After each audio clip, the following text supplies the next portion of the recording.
کبھی مشکل میں پھنس جائے نا، کسی بڑی مشکل میں ہو، کوئی بڑا پرابلم، کوئی بڑی تمنا ہو آپ کی، آپ اس کا ورد شروع کر دیں، لا الہ الا انت سبحانک انی کنت من الظالمین۔ یہ واقعہ قرآن مجید میں موجود ہے۔ یہ پارہ نمبر جناب 11 ہے، اور قرآن پاک کی پوری سورت کا نام سورہ یونس ہے، اور اس کے اندر یہ واقعہ موجود ہے۔ حضرت یونس علیہ السلام، یہ ایک کو اللہ پاک نے شہر نینوا کی، کہ جو رہنے والے جو لوگ تھے ان کی رہنمائی کے لیے بھیجا تھا، انہیں اسلام کی طرف بلانے کے لیے بھیجا تھا، ان کی طرف رسول بنا کر بھیجا۔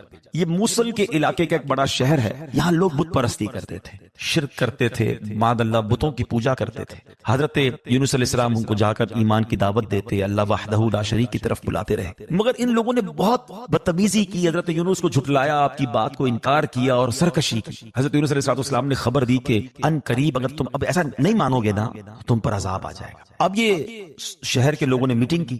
اچھا، تھے بڑے عجیب لوگ، کہتے ہیں حضرت یونس نے کبھی جھوٹ نہیں بولا ہے، یہ جو کہتے ہیں سچ کہتے ہیں۔ اگر یہ کہہ رہے نا عذاب آئے گا تو اب آئے گا تو صحیح، لیکن جب یہ رات کو نکل جائے نا شہر سے تو پھر سمجھنا عذاب آنے والا ہے۔ اگر یہ شہر میں ہی ہے تو پھر سمجھ لو خطرہ نہیں ہے، کیونکہ اللہ کے نبی اگر ہیں تو نکل جائیں گے شہر سے۔ اب کمال کی بات دیکھیں، یہ مانتے ہیں کہ سچ بولتے ہیں لیکن ایمان نہیں لا رہے۔ یہ بات بھی یاد رکھیے، جن کے دلوں پر مہر لگ جائے نا، کہ ان کے سامنے آپ ساری دلیلیں رکھ دیں، قرآن و حدیث کھول کھول کے بتا دیں، نہیں ماننا تو نہیں ماننا۔ اب یہ قوم یہ تو مان رہی ہے کہ حضرت یونس سچے ہیں، مگر یہ نہیں مان رہی کہ جو کہہ رہے ہیں وہ بھی تو مانو نا، اللہ ایک ہے، بت پرستی چھوڑ دو۔ انہوں نے کیا کیا، حضرت یونس پر واچ لسٹ بٹھا دی، غور کرتے رہے کہ گئے تو نہیں، شہر چھوڑ کے گئے تو نہیں۔ اب کیا ہوا کہ رات جب لوگوں نے دیکھا کہ حضرت یونس علیہ السلام شہر چھوڑ کے نکل گئے، تو اب یہ ڈر گئے، ان کو سمجھ آ گئی کہ اب عذاب آنے والا ہے۔ صبح ہوئی تو عذاب کے آثار بھی نظر آئے، چاروں طرف سے کالے کالے بادل، کالی بدلیاں آنے لگیں، اور پورے شہر میں دھواں چھا گیا۔ یہ منظر دیکھ کر کے لوگوں کو سمجھ آ گئی کہ اب کسی وقت بھی عذاب آ جائے گا۔ پہلے تو انہوں نے حضرت یونس علیہ السلام کو ڈھونڈا، وہ انہیں نہیں ملے۔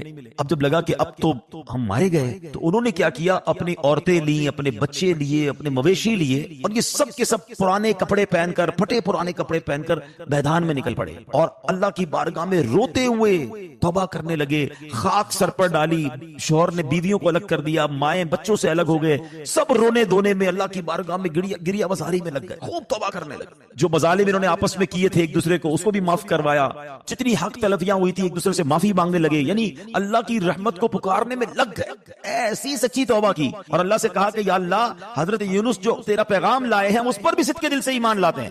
تو اللہ کریم کو ان لوگوں کی جو گریا وزاری تھی، جو توبہ تھا، توبہ کا انداز تھا، انکساری تھی، اللہ کو پسند آئی۔ رب کریم نے ان سب سے عذاب اٹھا لیا، وہ بادل بھی واپس چلے گئے، وہ دھواں بھی واپس چلا گیا۔ اب یہ لوگ تو چین سے رہنے لگے۔ اب معاملہ یہ ہوا کہ حضرت یونس علیہ السلام جب واپس آئے کہ اب تو تباہ ہو گئے ہوگے شہر پورا، جب آپ شہر کے قریب گئے تو پتا چلا کہ شہر پر تو عذاب کا کوئی اثر ہی نہیں۔ تو لوگوں نے کہا حضرت مبارک کو، یہ تو شہر بچ گیا، کوئی عذاب نہیں، آپ جائیں اپنی قوم میں۔ فرماتے میں کیسے واپس جاؤں، یہ تو مجھے جھوٹا سمجھیں گے۔ اچھا، وہ لوگ سارے آپ پر ایمان لا چکے تھے، آپ کے کہنے پر اور آپ کے کہنے کے بعد جو عذاب کے آثار آئے تو وہ سمجھ گئے کہ حضرت یونس اللہ کے نبی ہیں، توبہ بھی کر لی، ایمان بھی لے آئے تھے، مگر چونکہ حضرت یونس شہر سے باہر تھے، وہ سمجھے کہ یہ قوم تو مجھے جھوٹا کہے گی اور مجھے قتل کر دے گی، میں کیسے شہر میں جا سکتا ہوں۔ اب واپس مڑے، اور اب آپ جو ہے وہ سمندر کے کنارے پہنچے تو وہاں کشتی کھڑی ہوئی تھی، آپ اس کشتی میں بیٹھ گئے۔ اب یہ کشتی جب بیچ سمندر میں گئی تو وہاں کھڑی ہو گئی، نہ آگے جائے نہ پیچھے جائے۔ تو وہاں کے لوگوں کا یہ عقیدہ تھا کہ اگر کشتی بیچ سمندر میں کھڑی ہو جائے تو اب اس کشتی میں کوئی بھاگا ہوا غلام ہے، اب اس کشتی کو، اس غلام کو سمندر میں ڈبونا ہوگا تبھی کشتی چلے گی، ان کا رواج۔ انہوں نے سارے کشتی والوں کے نام جمع کیے اور قرآن دازی نکالی۔ اللہ کی شان دیکھیں کہ اس قرآن دازی میں حضرت یونس کا نام ہے۔ ایک آزمائش کے بعد دوسری آزمائش، اور انہوں نے کشتی سے حضرت یونس علیہ السلام کو دریا میں ڈالا، اللہ کے نبی کو بیچ سمندر میں ڈبو دیا۔ اور اللہ کی شان دیکھیں، وہ تو کشتی دے کر نکل گئے اور ایک بہت بڑی مچھلی نے حضرت یوسف علیہ السلام کو نکل لیا۔ یعنی ایک کے بعد آپ غور کر رہے ہیں، ایک قوم کی وجہ سے وطن چھوٹا، کشتی میں گئے تو کشتی والوں نے ڈبو دیا، اور اب ڈبویا تو کیا مچھلی نے ہی کھا لیا۔ ہو سکتا ہے اس زمانے کی وہ کوئی ویل مچھلی ہوگی۔ اب اندھیرا ہے، مچھلی کے اندر آپ کو نظر کچھ نہیں آ رہا ہے، بالکل زندگی کی کیا امید ہوگی اگر کوئی بندہ اس طرح مچھلی کے پیٹ میں کچھ ہی لمحے کے بعد میں چبا لیا جاؤں گا، یہ جناب مارا جاؤں گا۔ کوئی بھی بندہ یہ سوچ سکتا ہے، مگر یہ اللہ کے نبی تھے نا، اللہ کی رحمت سے وہاں جا کر بھی مایوس نہیں ہوئے۔ اس مچھلی کے پیٹ کے اندھیرے میں آپ نے اللہ کو پکارنا شروع کیا، اور کیا خوبصورت الفاظ تھے، لا الہ الا انت سبحانک انی کنت من الظالمین۔ یہ مشکلیں ٹال دیتی ہے، اور ایسا ہی ہوا۔ کئی دن، یہ 2-4 گھنٹے نہیں رہے، کئی دن دن مچھلی کے پیٹ میں رہے, ایک روایت کے مطابق 40 دن پیٹ میں رہے. اللہ نے ان کو وہیں پر حیات بھی بخشی اور پھر مچھلی نے آ کر آپ کو ایک کنارے پر آ کر اگل دیا. لیکن اتنے دن مچھلی کے پیٹ میں خوراک تو نہیں ملی نا, تو آپ بڑے کمزور ہو گئے تھے, اور آپ کی جو جلد تھی نا وہ بھی بڑی سافٹ ہو گئی تھی, بالکل جس کو جیلی کی طرح کہے. اللہ کی شان دیکھیں کہ وہاں آپ جب کنارے پہ گئے تو آپ کھڑے بھی نہیں ہو پا رہے تھے, تو آپ کے قریب ہی ایک کدو کی بیل اگ گئی اور آپ کو سایہ کرنے لگی, اور پھر آپ اسی سے خوراک بھی لیتے رہے, ریسٹ بھی کرتے رہے. جب کچھ توانائی ملی اب آپ اپنی قوم کی طرف آئے, اور جب قوم کی طرف آئے تو قوم تو پہلے ہی ویٹ کر رہی تھی آپ کا, وہ تو آپ کو عزت کر رہی تھی, آپ کو شاندار انداز میں ویلکم کیا گیا اور آپ اپنی قوم میں رہنے لگے. تو اے میرے پیارے اسلامی بھائیوں, میں دیکھ رہا تھا بچے نوجوان بڑے شوق سے یہ واقعہ سن رہے تھے کہ آگے کیا ہوگا, آگے کیا ہوگا. یہ ایک واقعے میں اتنا انٹرسٹ ہے, اتنے کمالات ہیں, اللہ کی قدرت کے نظارے ہیں, پتہ نہیں کون کون سی کہانیاں, کون کون سے ڈائجسٹ, کون کون سی سٹوریز ہمارے بچے پڑھ رہے ہیں, ہم بھی ان کو کتابیں لا کے دے رہے ہیں. کہ ایسا نہیں ہو سکتا کہ ہم روز رات والد اپنے بچوں کو جمع کرے اور کہے آؤ چلو تم کو ایک قرآن کی کہانی سناتا ہوں, اللہ کے نبی کی کہانی سناتا ہوں, پڑھنے کا بھی ثواب, سنانے کا بھی ثواب. چلے میں آپ کو ایک کتاب بھی بتا دیتا ہوں, اگر آپ کو سارے واقعات پڑھنے ہیں. میں نے بھی اپنا بیان اسی کتاب سے کیا, اس کا نام ہے عجائب القرآن, غرائب القرآن. کمال کی کتاب ہے, حضرت مفتی عبد المصطفیٰ اعظمی صاحب نے کتاب لکھی ہے. مکتبۃ المدینہ سے بھی آپ کو مل سکتی ہے, dawatIslami.net سے آپ فری میں ڈاؤن لوڈ بھی کر سکتے ہیں. پڑھنے والے بنو نا یار. اب اس ایک واقعے سے سبق کیا ملتا ہے؟ کتنے سبق ہیں. پہلی بات کہ اگر اللہ کی ناراضگی ہو جائے اور عذاب کے آثار بھی نظر آ جائے, بلا نازل ہو جائے, تو چاہیے استغفار کرے. آج ہمارے کتنے گناہ ہیں, کتنی آفتیں. کبھی ہم زلزلوں کے بارے میں سنتے ہیں, کبھی سیلاب آ رہا ہوتا ہے, کبھی کرونا آ رہا ہوتا ہے, کبھی کوئی طوفان آ رہا ہوتا ہے. ہم غور کریں کہ ہمارے اعمال کیسے ہیں, تو ہمیں توبہ کرنی چاہیے, اللہ کی بارگاہ میں رجوع لانا چاہیے. وہ رب بڑا کریم ہے, گناہوں کو معاف کرنے والا ہے, وہ خطاؤں کو معاف کرنے والا ہے. اگر آپ چاہتے ہیں نا کہ بلائیں ٹل جائیں تو استغفار کی کثرت کریں. استغفار بھی پورا پورا دن گزر جاتا ہے, نہیں کرتے. اللہ کے نبی علیہ الصلوۃ والسلام قطعی بخشے بخشائے ہیں. میرے آقا تو وہ ہیں جن کے صدقے ہماری بخشش ہونی ہے, مگر آپ دن میں 70 بار اور ایک روایت کے مطابق 100 بار استغفار پڑھا کرتے تھے. کیا ہم پڑھتے ہیں؟ اللہ کو راضی کریں, توبہ کریں. دوسری بات جو سیکھنے کو ملی کہ اللہ پاک اپنے نیک بندوں کو بھی آزماتا ہے, اور کیسی کیسی, میں کہتا ہوں اس آزمائش کے بارے میں تم سوچ بھی نہیں سکتے نا. وطن چھوٹا, پانی میں ڈبو دیا, مچھلی نے کھا لیا, مگر شکوہ نہیں تھا. مچھلی کے پیٹ میں انہوں نے یہ نہیں کہا یا اللہ میں تیرا نبی ہوں, میرے ساتھ کیا ہو رہا ہے, میں تو نمازیں بھی پڑھتا ہوں, میں تو قرآن بھی پڑھتا ہوں, میں تیرے دین کی تبلیغ بھی کرتا ہوں, تیرا کلام بھی پڑھتا ہوں. نہیں, کیا کہتے ہیں, لا الہ الا انت سبحانک انی کنت من الظالمین. وہاں بھی رب کی تعریف کر رہے ہیں اور اپنی عاجزی کر رہے ہیں. ہمارے ساتھ چھوٹا سا مسئلہ ہو جائے, کاروبار ڈاؤن ہو جائے, طبیعت خراب ہو جائے, کوئی نقصان ہو جائے, شکوے, شکایات, کمپلین, میں پیچھے رہ گیا, اللہ نے مجھے دیا ہی کچھ نہیں, ماد اللہ وہ آگے بڑھ گیا, میری صحت ہی ٹھیک نہیں رہتی, پتہ نہیں کیا قصور ہو گیا مجھ سے. یہ مسلمان کا انداز نہیں ہے. زباں پر شکوے رنجو علم لایا نہیں کرتے, زباں پر شکوے رنجو علم لایا نہیں کرتے, نبی کے نام لیوا غم سے گھبرایا نہیں کرتے. یہ مشکلیں جو ہے نا, یہ درجے بلند کرنے آتی ہے, تو گناہ معاف کرنے آتی ہیں. ہمارے اسلاف تو آفتوں بلاؤں کو ویلکم کرتے تھے.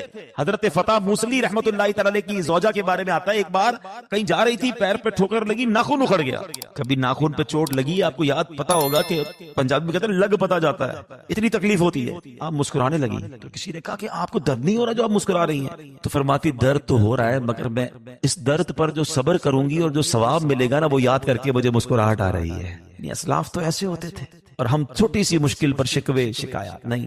میرے پیر و مرشد امیر علیہ سنت ایک اور جگہ بڑا پیارا شعر لکھتے ہیں, پیارے مبلغ معمولی سی مشکل پہ تو گھبراتا ہے, پیارے مبلغ معمولی سی مشکل پہ تو گھبراتا ہے, دیکھ حسین نے دین کی خاطر سارا گھر قربان کیا. انہوں نے سارا گھر قربان کر دیا. ہم چھوٹا سا نیکی کا کام کریں, کوئی روڑے اٹکائے, کہتے میں نہیں کرتا, دل چھوٹا کر دیتے. نہیں, رکاوٹیں آئیں گی, آپ نے ہمت میں رہنا ہے. حضرت یونس علیہ السلام اللہ کے نبی ہیں, لیکن پھر تیسری بات سیکھنے کو کیا ملی کہ مچھلی کے پیٹ میں جا کر بھی پکارو گے نا, عقل کام نہیں کرے گی کہ نکلوں گا کیسے. عقل مانتی ہے کہ کوئی بندہ پیٹ میں جا کر نکلا ہے مچھلی کے, وہ تو گیا, مگر میرا رب وہ ہے جو مچھلی کے پیٹ سے نکال کر بھی زندگی اور حیات عطا فرماتا ہے. یہ سیکھنا ہے. آج بہت سارے لوگ جو ڈپریشن کے مرض میں چلے گئے نا, جو خودکشی کی باتیں کرتے نظر آتے ہیں, ان کا سب سے بڑا پرابلم یہی ہے کہ جناب وہ مایوس ہو جاتے ہیں. وہ کہتے ہیں میرا مسئلہ ہی حل نہیں ہو سکتا, کیلکولیٹر پہ چیک کرتا ہوں اتنا بڑا قرضہ ہے, کبھی بھی نہیں اتار سکوں گا, چلو خودکشی کر لیتا ہوں. معاذ اللہ, اتنی بڑی بیماری ہے, ڈاکٹر منع کر رہے ہیں, علاج تو ہو ہی نہیں سکتا.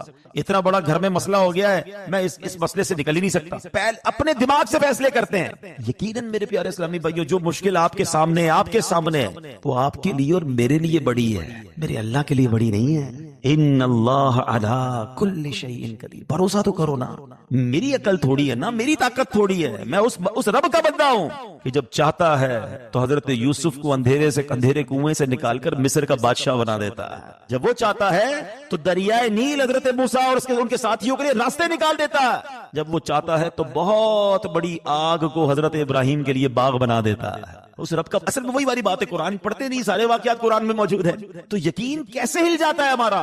بڑا پرابلم ضرور ہے. دل سے پکارے, پھر آپ دل سے پکارے, پھر دیکھیں کیسے طوفان ٹلتے ہیں. لیکن آپ کو پتا ہے, میں اور آپ قبر میں جائیں گے, سارے سافٹ ویئر آف لائن ہوں گے, قرآن ادھر بھی آن لائن ہوگا. مبارک ہو اسے جو قرآن پڑھتا ہے. یہ میں نہیں کہہ رہا, نبی پاک علیہ الصلوۃ والسلام فرماتے ہیں, حدیث پاک کا خلاصہ ہے, روزانہ رات سورہ ملک جو پڑھے گا, یہ سورہ ملک اس کو قبر میں آ کر عذاب قبر سے بچائے گی. قرآن قبر میں شفاعت کا کام کرے گا, نور کا کام کرے گا.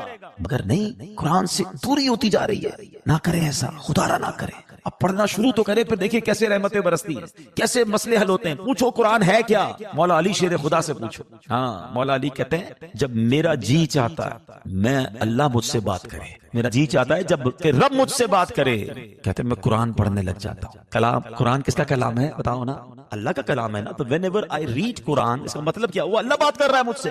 فرمایا جب میرا جی چاہتا ہے رب مجھ سے بات کرے, میں قرآن پڑھنے لگ جاتا ہوں, اور جب جی چاہتا ہے میں اللہ سے بات کروں, میں دعا کرنے لگ جاتا ہوں. کتنی پیاری کانورزیشن ہے, کتنی پیاری بات چیت ہے, کوئی رکاوٹ نہیں ہے.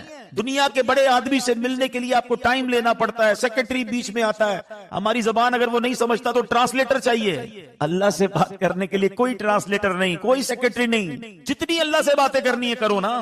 تلاوت کرو تو ایسا محسوس ہوتا ہے رب مجھ سے کلام کر رہا ہے, اور دعا کرو تو بندہ اپنی باتیں اپنے اللہ کو پہنچا رہا ہوتا ہے. نہ تلاوت کرتے ہیں نہ دعا کرتے ہیں. امام صاحب دعا کرتے ہیں, لوگ مسجد چھوڑ کے بھاگ رہے ہوتے ہیں. خود سوچے نا ہم کتنی دعا مانگتے ہیں. آپ کو پتا ہے میرے آقا کتنی دعائیں کرتے ہیں, اللہ کے حبیب ہیں. آپ کئی لوگوں کو اندازہ نہیں ہے, بچے ہیں, نوجوان ہیں, آپ کو کئی دعائیں یاد ہوں گی. گھر میں داخل ہونے کی دعا, گھر سے باہر آنے کی دعا, کھانا کھانے سے پہلے کی دعا, کھانا کھانے کے بعد کی دعا, سونے سے پہلے کی دعا, اٹھنے کے بعد کی دعا, ایون یہاں تک کہ بیت الخلاء میں جانے سے پہلے کی دعا, فراغت کے بعد کی دعا, دودھ پینے کی دعا, آئینہ دیکھنے کی دعا. اس کا مطلب کیا ہے کہ میرے آقا تو ہر کام سے پہلے دعا کر رہے ہیں, قدم قدم پر دعائیں مانگ رہے ہیں, اپنے رب سے اتنا زبردست تعلق ہے. ہمارا پورا دن گزر جاتا ہے ہم اللہ سے بات نہیں کرتے. اچھا مسائل سب کے ساتھ ہیں, میں ادھر سے شروع کروں اور ایک کاغذ قلم دوں سید صاحب کو, سید صاحب ذرا لکھوائیں اپنے پرابلم, تو شاید کئی ڈائریاں بھر دیں گے لوگ یہاں تک پہنچتے ہیں. سب ہر کوئی کسی نہ کسی پریشانی میں ہے, مگر اللہ سے بات کرنے کا ٹائم نہیں ہے. جس نے مسئلے حل کرنے ہیں, جس نے مشکلیں حل کر, اچھا وہ فرماتا بھی ہے. کمال تو یہ ہے جس نے مسئلے حل کرنے, اس کا خود فرمان ہے, ادعونی استجب لکم, مانگو میں تمہیں عطا کروں گا. ہم سب کے پاس جاتے ہیں, ہم رب کے پاس نہیں جاتے. کیسا عجیب معاملہ ہے نا, بہت کلوز ہے نا, تو ایک بار شاید ہمیں دے دے گا یا ہماری بات تسلی سے سن لے گا. دوسری بار مانگو نا تو کہتا پہلے دیے تھے وہ کدھر گئے, ابھی تو دیے تھے, اب یعنی جتائے گا. تیسری بار مانگو تو کہتے یہ تو مانگنے والا ہو گیا. چوتھی بار میرا آپ کا فون ہی بلاک ہو جاتا ہے. یہ ہے دنیا, سمجھ آ رہی ہے. اور رب وہ ہے جتنا مانگو اتنا پسند فرماتا ہے. اللہ اس کو زیادہ پسند فرماتا ہے جو اللہ سے زیادہ مانگتا ہے. ہم کیسے لوگ ہیں کہ جو دینے پر تیار ہے, جس کی رحمت, ابھی تو آپ نے سنا کہ رحمت دا دریا الہی ہر دم بغدا تیرا, جے ایک قطرہ بخشے مینوں کم بڑھ جاوے میرا. ارے رب کی رحمت برسنے کے لیے تیار ہے, ہمارے پاس مانگنے کا ہی ٹائم نہیں ہے. اچھا دعا بھی مانگتے ہیں نا تو بے دلی سے مانگتے ہیں, یہ بھی بڑا مسئلہ ہے. کاش یہ چھوٹے موٹے ہماری ٹیوننگ کر لینا, ہمارے بہت بڑے بڑے مسئلے حل ہو جائیں گے. مجھے ایک بات بتائیں, کسی بڑی شخصیت کے پاس فائل لے کر جائیں, اپنا مسئلہ لے کر جائیں, کیسے جاتے ہیں؟ تیار ہو کر جاتے ہیں, فوکس کے ساتھ جاتے ہیں, عاجزی سے بات کرتے ہیں, ادب سے فائل پیش کرتے ہیں, پھر انتظار کرتے ہیں کہ صاحب اس پہ سائن کر دیں. یہ دنیا والوں سے کام نکالنے کا طریقہ ہے. اور اللہ کی بارگاہ میں ہاتھ اٹھاتے ہیں, کبھی ادھر دیکھ رہے ہیں, کبھی ادھر دیکھ رہے ہیں, کبھی دھیان کہیں اور ہے. غافل دل کی دعا کیسے قبول ہوگی؟ ارے جب اکرم الاکرمین ارحم الراحمین کے دربار میں جا رہے ہو, پھر تو آنسو بہنے چاہیے تھے نا. پھر تو فقیر بن کر, بھکاری بن کر, پھر گرا کرے بندہ دعا مانگے, اور پھر دیکھیں دعا کے بعد کیسے دروازے کھلتے ہیں. کاش یہ باتیں ہمیں سمجھ آ جائے. آج میں قرآن پاک کا ایک واقعہ بھی آپ کو سنانے آیا ہوں. اس میں بھی میری دو نیتیں. ایک نیت تو یہی ہے جو اس واقعے میں میسج ہے, one of the historical event, ایک ایسا قرآنی واقعہ ہے جو جب بھی پڑھیں عقل حیران ہو جاتی ہے. اللہ کی قدرت کا عظیم نظارہ ہے اس واقعے میں. لیکن ایک اور نیت بھی ہے کہ اس کے ذریعے ہمارا ہمارا قرآن پڑھنے کا شوق بڑھے کہ جب ایک واقعے میں اتنا کچھ ہے تو پورے قرآن میں کیا ہوگا. زندگی میں پیغام کی کتنی اہمیت ہے. آپ غور کریں کہ جب سے یہ موبائل پھر انٹرنیٹ، پہلے تو خط لکھے جاتے تھے پیغام کے طور پر، اب تو واٹس ایپ آ گیا، ای میل آ گئی. اس کی اہمیت کتنی ہے آپ ذرا سمجھیے کہ ہم لوگ پہلے صبح اٹھ کر قرآن پڑھتے تھے، وضو کرتے تھے، منہ ہاتھ دھوتے تھے، کلمہ پڑھتے تھے. اب تو ابھی آنکھیں بھی پوری نہیں کھل رہی ہوتی تو موبائل ڈھونڈ رہے ہوتے ہیں، اور موبائل ڈھونڈ کر بھی سب سے پہلے یہ چیک کرتے پیغام کس کا ہے. ٹھیک ہے نا. اور پیغام میں بھی ہم نے کیٹیگرائز کیا ہوا ہے کہ بھائی جناب اپنے رشتہ داروں کا، گھر والوں کا، آفس کا، باس کا، کلائنٹس کا جو پیغام ہے وہ پہلے سننا ہے کیونکہ یہ امپورٹنٹ ہے. ٹھیک ہے نا. اتنی اہمیت ہے ہماری زندگی میں. اور خاص طور پہ جو کاروباری لوگ بیٹھے ہیں، ہم ایک اور کام کرتے ہیں کہ ہم نارملی کیا کرتے ہیں کہ رات کو سونے سے پہلے اپنے آفس کے مینیجر کو یا اپنے امپلائی کو کوئی پیغام دیتے ہیں کہ بیٹا صبح اٹھ کے یہ سارے کام کر لینا، بینک کا یہ کام کر لینا، فلاں یہ کام کر لینا، میں تم سے دوپہر کو بات کروں گا. ہم سکون سے سو جاتے ہیں، ہمیں پتا ہے اس نے سارے کام، صبح اٹھنا ہے، میسج سننا اور کام کر دینا. کسی دن آپ صبح اٹھیں اور آپ اپنے اس امپلائی سے بات کریں کہ بھائی وہ میں نے آپ کو کام دیا تھا وہ ہو گئے، اور آپ کو وہ جواب دے کہ سر وہ میں آپ کے میسج سن نہیں سکا. اب بتائیں آپ کو کیسا فیل ہوگا کہ میں نے تمہیں نوکری پر رکھا ہی اسی لیے ہے کہ تم میرے میسج سنو اور ٹائم پر اس پر عمل کرو. تمہیں پتہ ہے کتنا نقصان ہو گیا. صبح کام ضروری تھا، اب تو بینک ٹائم ختم ہو گیا.